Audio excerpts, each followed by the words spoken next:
पुराने समय की बात है। भारत के एक कोने में स्थित था एक सुंदर और समृद्ध राज्य, अर्घावती।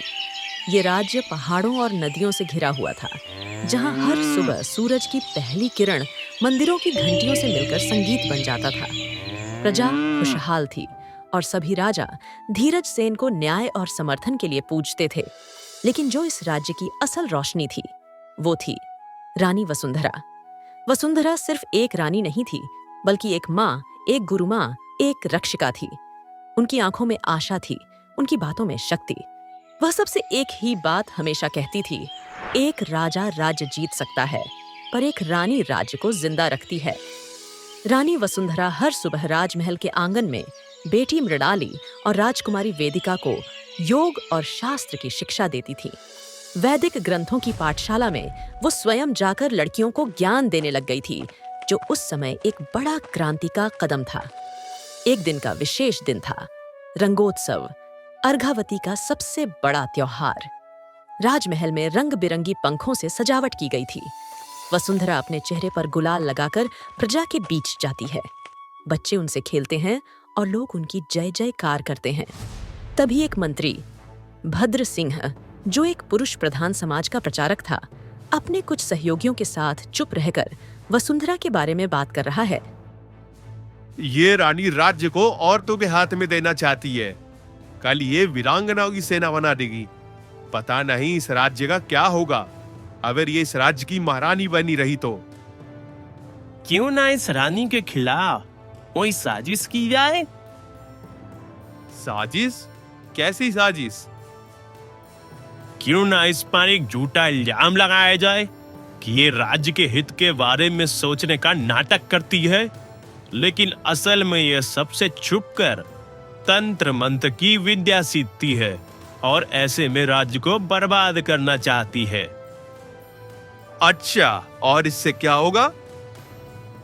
फिर राज्य के लोग और खासकर महिलाएं इसका विरोध करेंगी और इसे महारानी के पद से हटाकर इस राज्य से बेदखल कर दिया जाएगा और इस रानी के सभी अरमानों पर पानी फेर दिया जाएगा।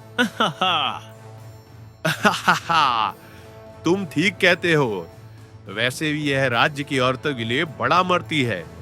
जब यही औरतें इसे राज्य से बाहर निकालेगी, तब इसे समझ आएगा। फिर हम आग ही अपना काम कर देंगे।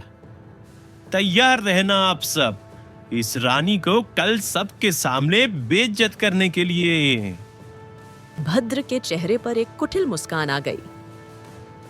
उसी रात भद्र सिंह और उसकी मंडली एक साजिश रचते हैं। रात के अंधेरे में वसुंधरा के कमरे में एक कलश रख दिया जाता है, जिसमें कुछ तांत्रिक सामग्री होती है। अगले दिन राजमहल में हंगामा हो रहा था। सिंहासन पर महाराज बैठे थे, सामने रानी और मंत्री खड़े थे। भद्र सिंह ने राजसभा में सबूत के रूप में कलश को पेश करते हुए कहा, महाराज, रानी वसुंधरा पर राज्यकारी के खिलाफ तांत्रिक क्रिया का आरोप लगता है और इसका सबूत है ये कलश, जो दासी को महारानी के कमरे में सफाई करते हुए मिला। राजा धीरज सेन, जो रानी से प्रेम करते हैं, लेकिन राजनीति दबाव में आकर वसुंधरा से कहते हैं, रानी वसुंधरा, आपको इस पर कुछ कहना है? महाराज, हमने अपने जीवन में सदैव इस राज्य पर राज्य किया है। यहाँ के लोगों के हित के बारे में सोचा है। कोई भी कभी हमारे वजह से दुखी नहीं हुआ, किंतु मंत्री भद्र तो क्या महारानी? आप कहना क्या चाहती है? क्या आप पर हम आरोप लगा रहे हैं? लेकिन उससे पहले एक बार खुद को देख लीजिए। इस वक्त राजद्रोही का सबूत आपके खिलाफ है, ना कि हमारे। कभी कभी जो दिखता है वह सच नहीं होता मंत्री भद्र।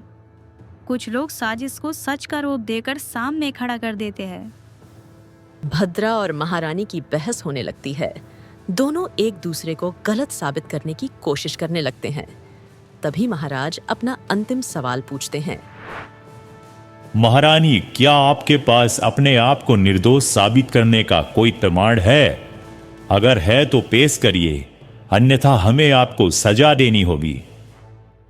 जब हमने कोई अपराध ही नहीं किया तो हम खुद को निर्दोष कैसे साबित करें? अगर आपको सच में लगता है कि हम कुछ गलत कर सकते हैं तो आप जो सजा देना चाहे वो आप दे सकते हैं महाराज। ठीक है, यदि आप कहती है तो आपको सजा दी जाती है। आपको अर्धावती की सीमा के बाहर वनवास दिया जाता है जब तक सत्य प्रमाणित ना हो, जब तक। रानी के चेहरे पर दुख था, लेकिन वह कहती है, राज्य से नहीं, किसी से वनवास लेना पड़ता है। और मैं वादा करती हूँ, सत्य खुद चलकर सामने आएगा बिना मेरी किसी मेहनत के। और जिस दिन यह सच सामने आएगा उस दिन आप सब पछताएंगे। रानी वसुंधरा बिना शिकायत, बिना रोए, बिना किसी राज्य सेवा के और राज्य के लोगों को अलविदा कहकर जंगल की ओर निकल जाती है। राज्य का सूरज जैसे मानो धुंधला पड़ गया हो। राजा और महल के सभी लोग रानी को जाता देख बहुत दुखी थे, किंतु कोई राजा के फैसले को बदल ना सका और रानी महल छोड़कर चली जाती है। जब वसुंधरा वन में जाती है, उनको अहित्य कांटे चुभते हैं।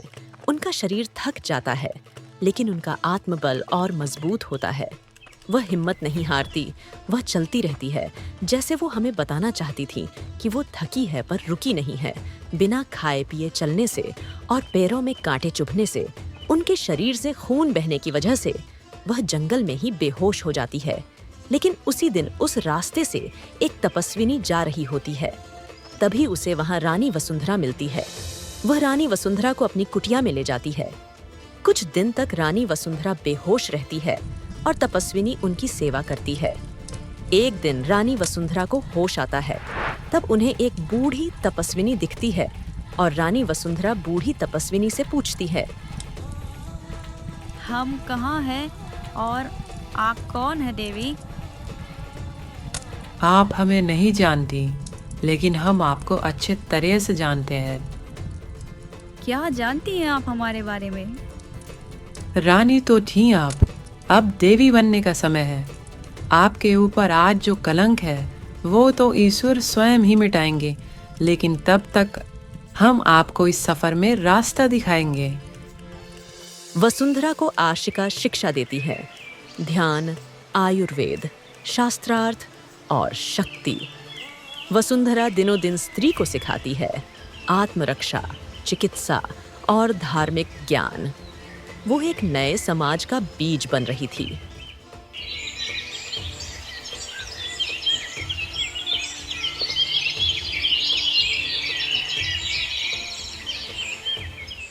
वहीं दूसरी तरफ राज्य में एक बड़ी समस्या उत्पन्न हो गई थी।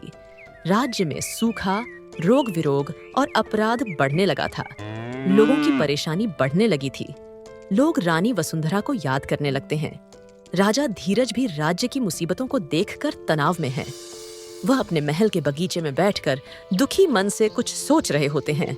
तभी एक सिपाही राजा से कहता है, महाराज, यदि आप बुरा न माने तो एक बात कहूँ। कहो सैनिक, क्या कहना चाहते हो? क्या महल में कोई और समस्या उत्पन्न हो गई है? जी नहीं महाराज, राज्य में कोई समस्या नहीं हुई है। फिर क्या समस्या है? समस्या आपके साथ है महाराज। रानी के जाने के बाद केवल प्रजा ही नहीं रोने लगी है, राज्य की आत्मा को ही वनवास नहीं दिया गया है, बल्कि आग की खुशी को भी वनवास भेज दिया गया है। जब रानी वसुंधरा हमारे पास थी तब सब कुछ कितना सुंदर था। सबकी खुशी रानी वसुंधरा में ही थी महाराज, लेकिन उनके वनवास के बाद सबकी आत्मा मानो उनके ही साथ चली गई हो और हम सब केवल ये शरीर का बोझ उठा रहे हैं। तुम ठीक कहते हो। रानी के जाने के बाद प्रजा अस्त व्यस्त हो गई है। सबका सुख चैन छिन गया है। महाराज, क्या आपको सच में ऐसा लगता है कि रानी वसुंधरा ऐसा कुछ कर सकती है? वो कभी भी हमारा अहित या बुरा सोच सकती हैं? वह ऐसा कुछ कभी कर ही नहीं सकती। हमें खुद से ज्यादा उन पर विश्वास है। फिर आपने उन्हें वनवास क्यों भेज दिया? हम सबको पता है रानी निर्दोष है और ये किसी की साजिश है। क्योंकि केवल खुद के विश्वास से न्याय नहीं किया जाता सैनिक। सारे सबूत रानी के खिलाफ थे और रानी भी खुद के बचाव में कुछ बोल नहीं रही थी। ऐसे में हमें मजबूरी में उन्हें सजा देनी पड़ी। अगर हम ऐसा नहीं करते तो राज्य के लोग हमें तो बुरा बनाते ही साथ रानी के प्रति भी उनके मन में कहावत आ जाती।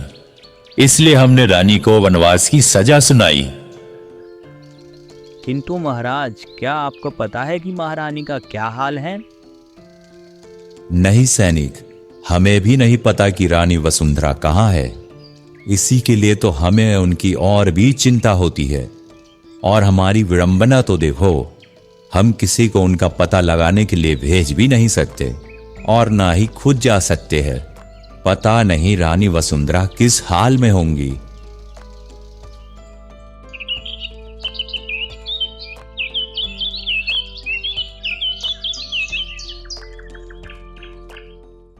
वहीं दूसरी ओर भद्रा बहुत खुश था क्योंकि उसकी चाल सफल हो गई थी।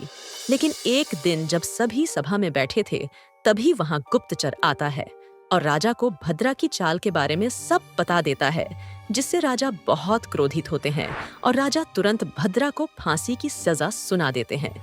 लेकिन यह बात यहीं पर समाप्त नहीं हुई थी। राजा की चिंता बढ़ती गई, राज्य की हालत और बिगड़ती गई। रानी वसुंधरा को भी वन में काफी समय बीत गया। रानी वसुंधरा अब किसी राज सिंहासन पर नहीं, बल्कि प्रकृति की गोद में रहती थी।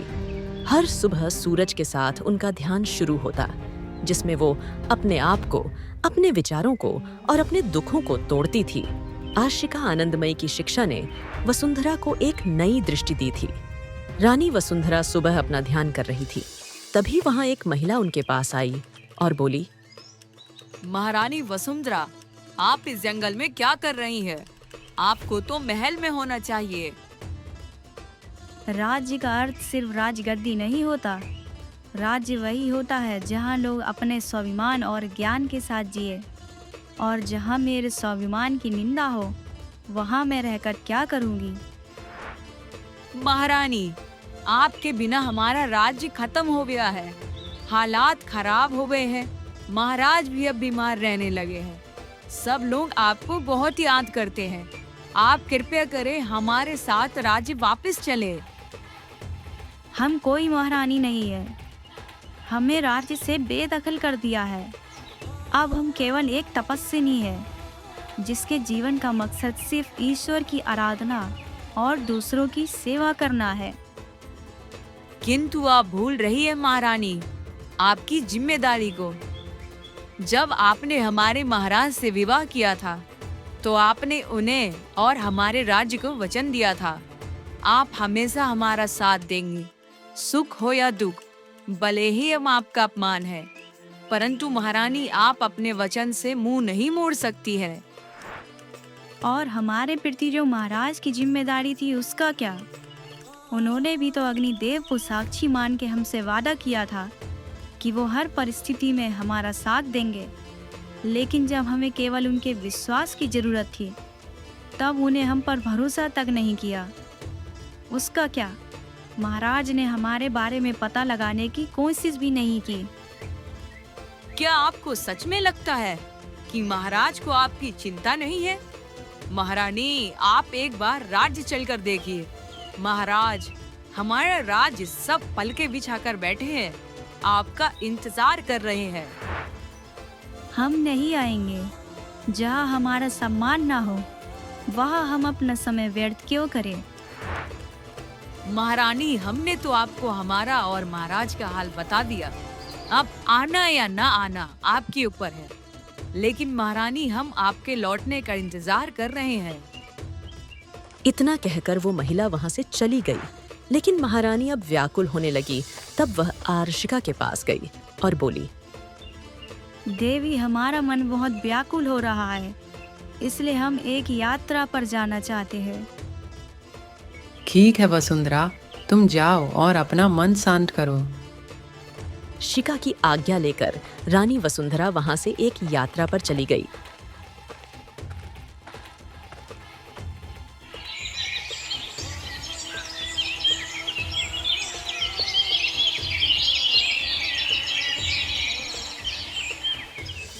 चलते चलते एक दिन वसुंधरा एक छोटी सी बस्ती में पहुंची, उज्ज्वला ग्राम।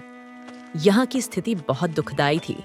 औरतें दिन भर जलती धूप में काम करती थीं, पर पुरुष उन्हें पीटते थे, बच्चे अनपढ़ थे और लोगों में भय था। रानी वसुंधरा बस्ती के हालात देख रही थी। तभी एक महिला, चंपा, वसुंधरा के पास आई। उसके गले पर निशान थे, जैसे किसी ने उसे बहुत बेरहमी से पीटा हो।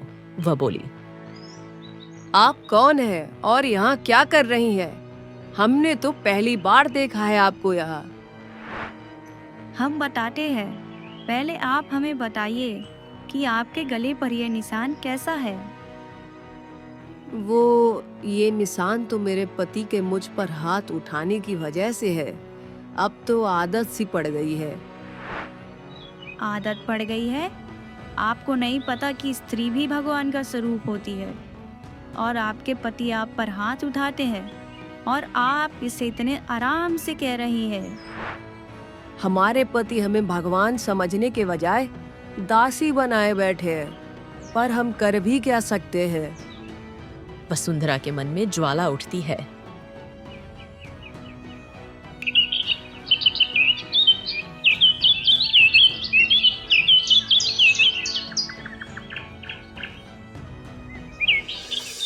उन्होंने ग्राम की सभी महिलाओं को एक जगह बुलाया और पहली बार उनके सामने एक प्रश्न रखा। क्या तुम्हें लगता है कि तुम आज समर्थ हो या तुम बस भूल चुकी हो अपनी ताकत? उस रात वसुंधरा ने सभी को एक कहानी सुनाई, सावित्री और सत्यवान की, जिसमें एक स्त्री ने यमराज से अपने पति को जीत लिया था। उनका कहना था, हमारी कहानियां हमें याद दिलाने के लिए होती हैं कि हम सिर्फ देह नहीं, हम शक्ति हैं। नारी चाहे तो अपने पुरुषों के लिए अपने प्राण की भी बाजी लगा सकती है और प्राणहर्ता यमराज से भी लड़ सकती है। तब वसुंधरा ने बनाया स्त्री शक्ति संघ, एक ऐसा संगठन जहां महिलाएं एक दूसरे को शिक्षित करती थीं, रक्षा का अभ्यास करती थीं और अपना व्यवसाय शुरू करती थी, न कि अपने पति की मार सहती थी और उनकी दासी बनी रहती थी। रानी वसुंधरा के शब्दों के कारण स्त्री सेना का जन्म हुआ। गांव में हर एक महिला को उनकी मेहनत के हिसाब से एक जिम्मेदारी दी गई। चंपा को आयुर्वेद और चिकित्सा सिखाई गई, गंगा को तलवार और डंडा युद्ध, मीरा को पाठशाला की गुरु बनाया गया। ये एक छोटी सेना थी, लेकिन इसमें आत्मविश्वास का तीर था। 1 महीने बाद जब एक डाकू टोली ने गांव पर हमला किया, तो वसुंधरा और उसकी स्त्री सेना ने बिना किसी राजा के सहारे अपने बल पर डाकुओं को भगा दिया। गांव के लोग उन्हें देवी कहकर पूजने लगे। इसके बाद तो राज्य में हलचल हो गई। उधर अर्घावती में स्थिति और बिगड़ने लगी थी। सुख, रोग, व्यापार में गिरावट और जनता में आशा की कमी। राजा धीरज सेन अकेला महसूस करने लगे थे। एक रात उन्होंने सपने में वसुंधरा को देखा, जो एक वन में जलती अग्नि के सामने स्त्रियों को शिक्षा दे रही थी।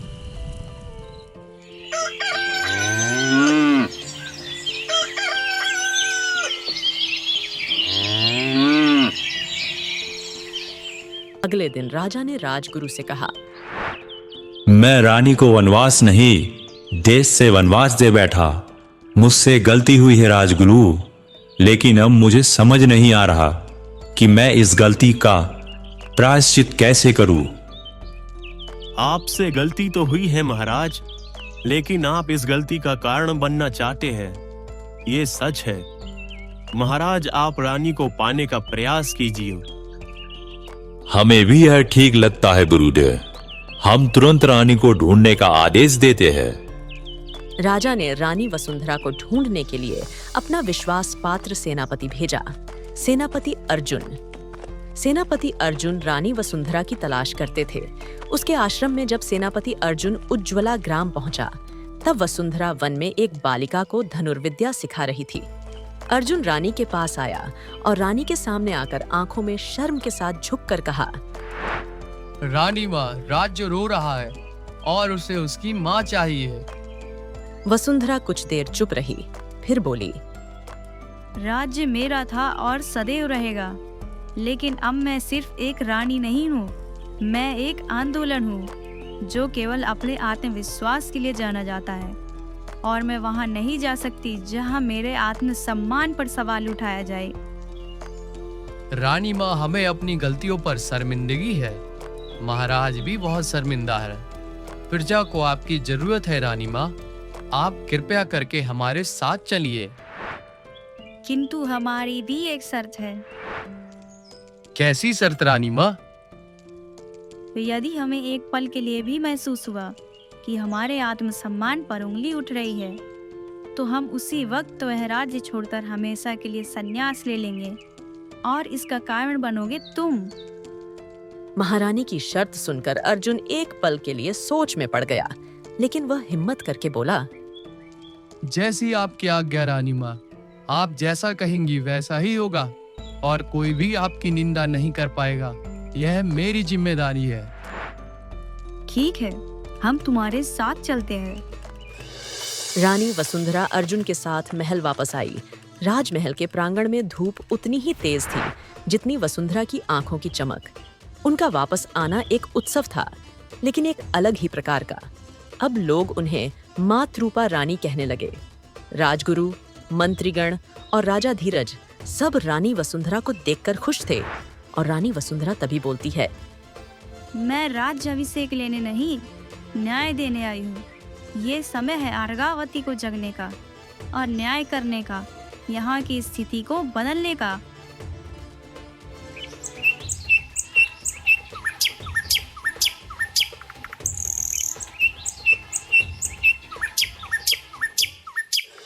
रानी वसुंधरा ने संविधान की नई रेखा बनाई।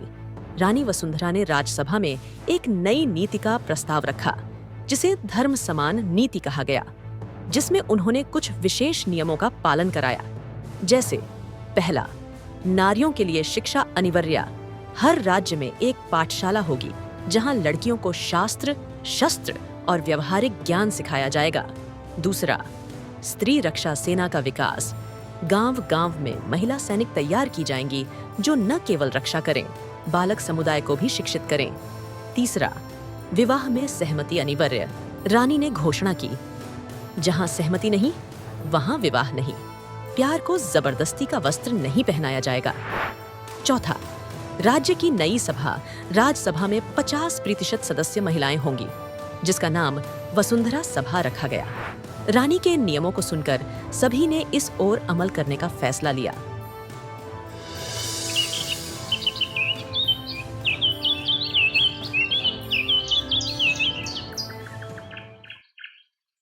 राजा धीरज रात को वसुंधरा के पास आए। वह अब अपनी गलती का प्रायश्चित करना चाहते थे। वह रानी वसुंधरा से बोले, मैं तुम्हारा पति होने के योग्य नहीं था। तुम राज्य की मां बन गई और मैं सिर्फ एक राजा ही रह गया। मैं तो एक पति भी नहीं बन पाया। मुझे माफ कर दो वसुंधरा, मैं तुम्हारा अपराधी हूं। तभी रानी वसुंधरा उनसे कहती है, आपके पूछने से कुछ नहीं मिलेगा, पर आपके बदलने से पूरा युग बदल सकता है। कैसे महारानी? आपको उसके लिए राज गद्दी छोड़नी होगी। हमें मंजूर है महारानी, आप जो कहेंगी हम वैसा ही करेंगे। राजा ने वसुंधरा के साथ मिलकर अपना पद कुछ समय के लिए छोड़ दिया और सभा में वसुंधरा को महाप्रतिनिधि बनाया, जो राज्य के हर फैसले में मुख्य हिस्सा बन गई। रानी के महाप्रतिनिधि बनने के अगले कुछ महीनों में ही अर्घावती एक नई रोशनी से जगमगा उठती है। गांव में छोटी पाठशालाएं बन गई। स्त्री और पुरुष एक साथ खेत, शिक्षा और राजनीति में काम करने लगे। पुराने डाकू अपराधियों को सामाजिक सेवा में लगाया गया। नई उज्जवल यात्रा नाम का त्योहार बन गया, जहां हर वर्ग के लोग वसुंधरा को सम्मान देते थे। राजमहल के बगीचे में वसुंधरा एक छोटी बच्ची को योग सिखा रही थी। तभी बच्ची ने पूछा, रानी माँ, आप रानी कैसे बनी? मैं रानी बन गई जब मैंने समझा कि एक औरत का असली राज्य उसका आदमी है। जब वो अपने आदमी को जीत लेती है तो पूरा संसार उसका हो जाता है। आसमान में धूप थी, लेकिन छाव भी। धूप ने जलाया, छाव ने संभाला, और यह रोशनी छाव के संगम में जन्म है। एक नया युग जहाँ कोई भी एक स्वाभिमान को सबसे ज्यादा सम्मान देता है, चाहे उसके लिए राज्य छोड़कर वनवास जाना पड़े या फिर एक राजगद्दी छोड़ एक महिला के हाथ में देनी हो। जिस इंसान का स्वाभिमान उसके लिए सब कुछ नहीं, वो इंसान इस समाज में कुछ नहीं, क्योंकि इतिहास उसे याद रखता है जो अपने स्वाभिमान की खातिर मौत के आगे भी नहीं झुकता है।